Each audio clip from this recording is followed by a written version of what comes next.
Hello again, everyone, and welcome back to the Underground. This is the Intel update for May 25th through the 31st, 2025. So let's get right to it. Around the world, the summertime kinetic activity appears to be in full swing this week, with many conflagrations arising and a few going away over the past few days. In Mexico, and really throughout North America at large, the cartel violence has continued as expected. Nothing really out of the ordinary. It's just that this week a couple of mass graves have been found, or a couple of body dump sites that have been a little bit more high profile than normal. Again, the violence down there is not really, it's hard to say if it's escalating or not. Most of this is really not that much out of the norm. However, again, due to local focus on things like this and a lot of local activism, there's definitely an increased focus on some of these very, very brutal attacks down there. Across the pond in Liverpool, the vehicle ramming attack suspect has been identified. This has been a rather contentious topic over the past few days, ever since the vehicle ramming attack occurred. Vehicle ramming attacks throughout Europe at large is not really out of the ordinary. This is very much a standard thing, especially with the summertime weather, which allows more cultural events, more, open street fair kind of things, and people trying to go out and enjoy the summertime and enjoy the good weather. Well, this means large crowds, and large crowds always bring malign actors who seek to cause harm. In the case of the Liverpool attack, however, it is a little bit harder to slap that general, terrorist label on this kind of thing. We will do so for now. We'll definitely call this and use language to refer to this as a vehicle ramming attack, because that's what it was, and generally that's considered to be terrorism. However, considering that this wasn't really a planned thing, it doesn't seem like it was, at least. The street was just full of, soccer fans, right, football fans, so I don't know if this is more along the lines of just a very aggressive and violent form of hooliganism, or if this is a legitimate terror attack that we might see fairly commonly throughout Europe. Either way, British media has had a field day with this, as the attacker's identity has been released as Paul Doyle. Depending on which sources you read, this is very contentious, because a lot of people, I don't know what the truth is, I'll just state right up front, I don't know what the truth is, but a lot of people suspect that the guy that they arrested and have identified as the attacker was not the guy. I don't know about that. There have been some discrepancies with age. A lot of people were saying that the guy who committed the attack appeared to be much younger than a 53-year-old man who was arrested. There are also some indications that maybe a few rowdy fans who were trying to take the fight to the terrorist, the attacker during this vehicle ramming incident. There's some speculation that a lot of those guys have been arrested as well for trying to get at the assailant. I don't know. It's a very, very hard thing to assess right now. British media is no help. The authorities are no help. The authorities, surprisingly, or in this case, very unsurprisingly, released the guy's name rather early on in the investigation, whereas, of course, people are drawing the comparison that the Southport murderer, his identity was withheld for months. We didn't even know what he looked like until after the conviction. So, yeah, we're just going to have to see if we can get our hands on more media of the attack, more photographs of the attacker, more photographs of who they arrested, which, so far, I haven't seen any mugshot. I've only seen courtroom sketches, and those don't really help you that much. So, I don't know. Either way, I just wanted to point out that this is not your standard vehicle ramming attack. It's a little bit more complicated than that, and it's being made complicated by the follow-on details of what's going on. So when everybody hears a vehicle rams into a crowd, they immediately think jihadi kind of thing. They immediately think Islamic-based terrorism. And so whenever that doesn't appear to be the case, it appears to be some what we might consider to be terrorism of some other variety, it's really hard to get a beat on sometimes, and I think that's what's going on here. So we'll see, but right now there's not a whole lot to go off of. Similarly, much uncertainty remains in Iran with regards to the talks that are ongoing, just like last week, in which I said there's been a lot of talk, but not a lot of action or any kind of verification that this talk has any credence. The same things happened this week. There's been a lot of talk that says that Israel is going to go to war with Iran one way or the other in the next few days. We've heard this many, many times before. I don't know how true this is. There's just not anything to go off of.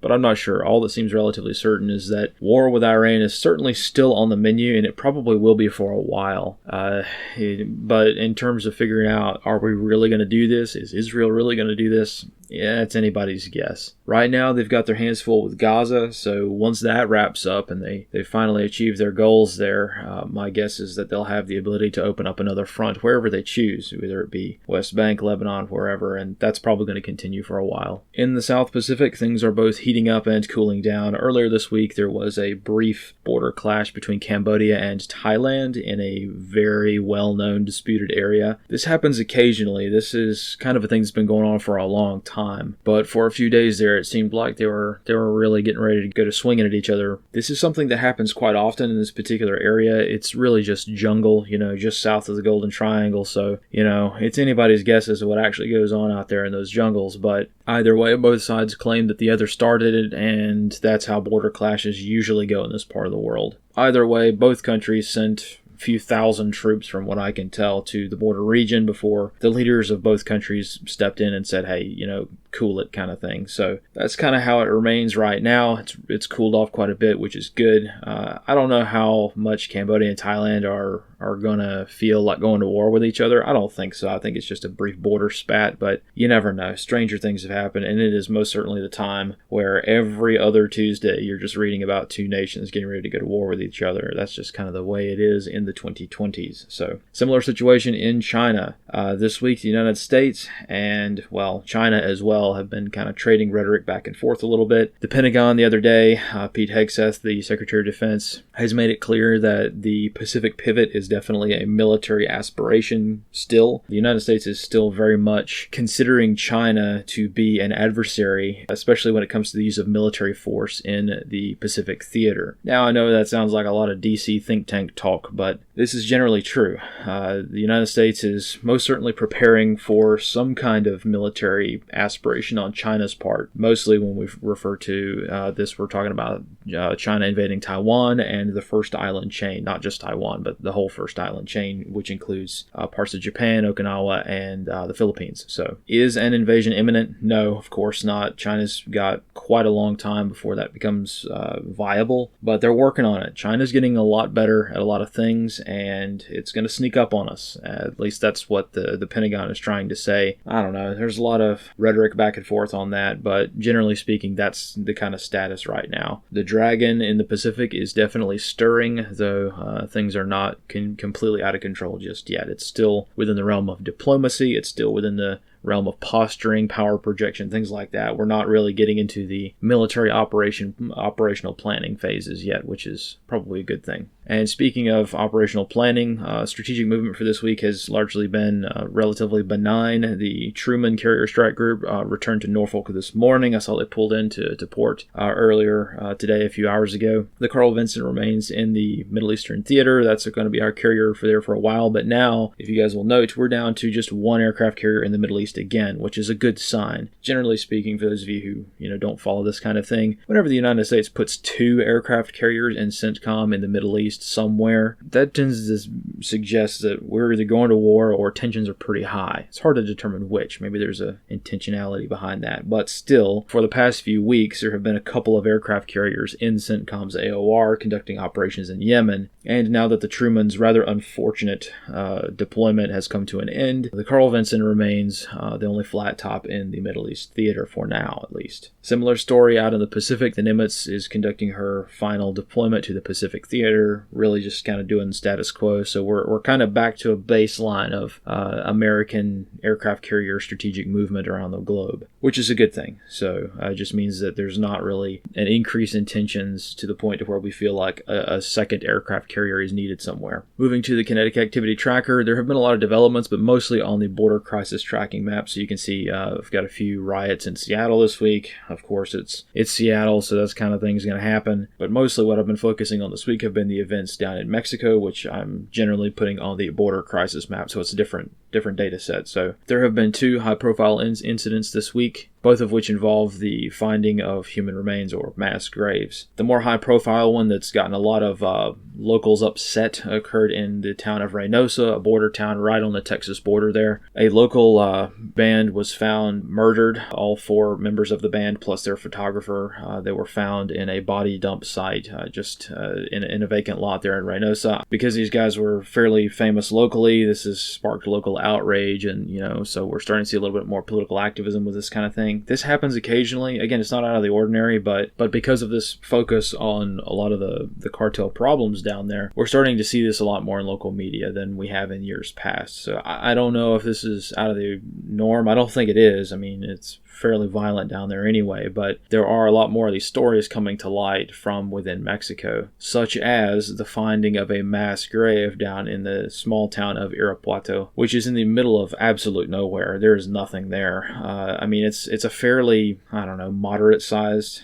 town for central Mexico, but in any case, if you look at the Google Street View of where I was able to geolocate this mass grave to be, it's kind of in the middle of a town. It's right on the edge of a soccer field, right? So there are houses built up all around there. Normally, when you see a kill site from the cartel, it's going to be in the middle of nowhere. I mean, occasionally it happens in more built up areas, but my guess is that this whole town is in on it or knows what's going on or full of people who are terrified, but they know exactly what is going on in that town. So that's the tale as old as time down there. Again, it's not new. In Mexico, you go to the house next door and find 17 bodies one day. That tends to be how it works sometimes. So there are a lot of indicators to help identify and start working the cartel problem, but I can just say it's a very big task. There have been a lot of people who have spent 30, 40-year careers, and they have not put a dent in anything, even in their local area. So it's a big problem set. It's bigger than terrorism. It's bigger than journalism. It's a very big investigative line of effort. So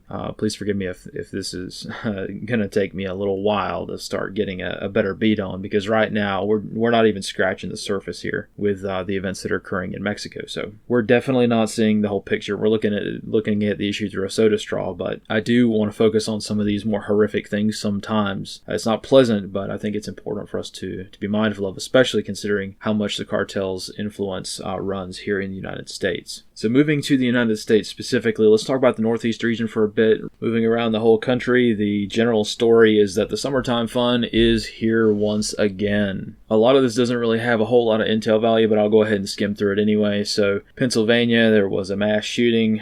It was probably more of a cultural or gang-related thing because it involved this large-scale Memorial Day event in the park, 10:30 at night. We all know how this goes. Anyway, multiple shooters, 2 were killed, 9 were wounded in a city park, Fairmount Park in Philadelphia. Not particularly surprising. Locals probably don't bat an eye at this kind of thing, but something to be mindful of. Being in a city park at night in any city of moderate size in the United States, that's a risk these days. Moving over to the southwestern region this week, rather interesting cases of vandalism at various Islamic-related sites. So there were 2 Islamic cultural centers that were vandalized with graffiti, and a third site, which was a mosque, which is to the south of these 2 sites. I found that to be kind of interesting, so I thought I would mention it. But yeah, vandalisms are definitely going to happen a lot more often this summer. This is a very easy assessment to make. Anybody can guess that. But what I thought was quite interesting is when I was putting these incidents on the Kinetic Activity Tracker, it looks like we're starting to build a little bit of a pattern here, because both of these sites were located pretty close to each other, which is interesting. It kind of makes sense if somebody's foot mobile walking around with a can of spray paint, they're probably going to tag up any site that they can easily walk to. But more interestingly than that, you can see that this is right around the corner or just down the street from a Tesla dealership in which was targeted with an incendiary device. So we're starting to see, okay, well now in this small geographic area, we've now got 3 vandalism incidents.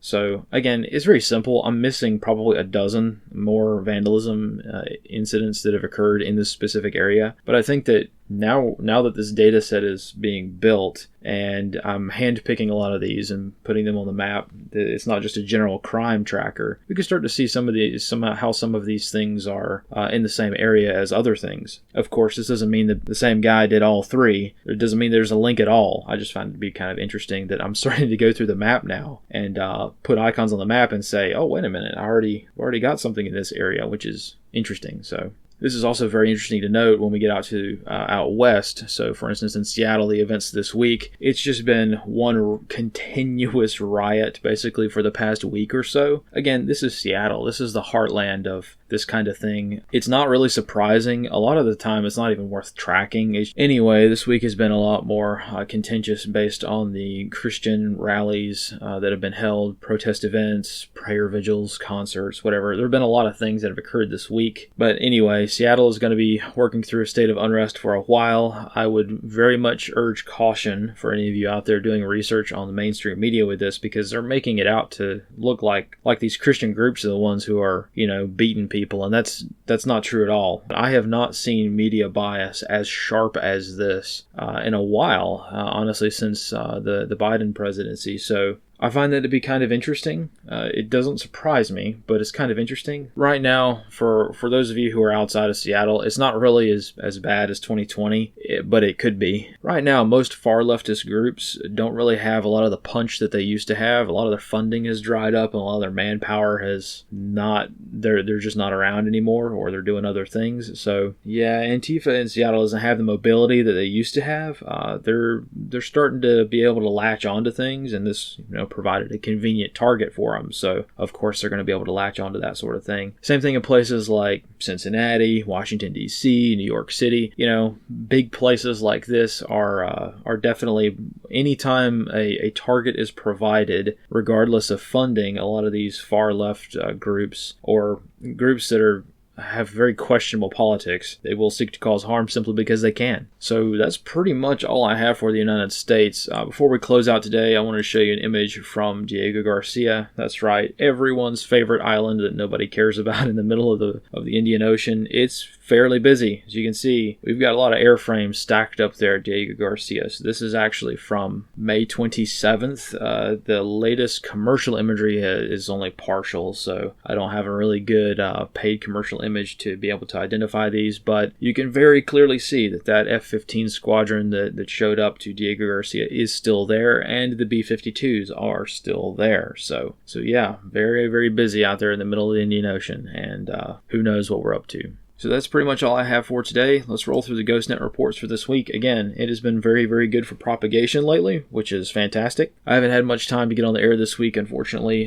due to thunderstorms. So it's always good to get out and test and make sure you're not just a fair weather radio operator guy. But there's also that fine line between you don't want to get yourself hurt or struck by lightning out there. You're trying to operate in adverse conditions. But I was able to make the calm window this week, and we've got some good news coming out of Texas. One person says that the measles outbreak in Texas is subsiding, which is great. So that's good to see. Also, somebody pointed out that there's the new COVID variant. I guess we're going to have to see what that's all about. And also somebody who just wanted to see their own transmission on an Intel update. So I thought I would oblige and show you that I did hear you. Coming in hot from eastern Pennsylvania. So appreciate all of you for participating in the GhostNet. It's going to get a lot better very soon. You will see. And it'll be a lot easier for a lot of you to intercept and process and take in a lot of the news reports that other people can send. I know there's a very high barrier to entry to HF radio, to high frequency or shortwave radio. I know that there's a long list of things you got to do. It's not easy, but I will find ways of ingesting this information a lot better and showing that it is a useful tool. So that's pretty much all I have for today. Here are the sources as usual. Again, clickable links everywhere. Most of the best ways to get the sources for all of the information that I put out there is from my Obsidian page. The link is at the end of every single wire report, and you click that, you'd be surprised as to how little people click that and do research to look at all the sources and raw information that I'm processing to make these reports throughout the week. So check it out if you want. It's there. This is a tool for you to use if you wish. But yeah, that's all I have for today. Hopefully next week will be a little bit less hectic than this one, and maybe we can get into the summertime and not be as kinetic as everybody seems to think it will be. So thank you guys all for your support. Thank you all for watching, and we will see you next time. And as always, fight in the shade.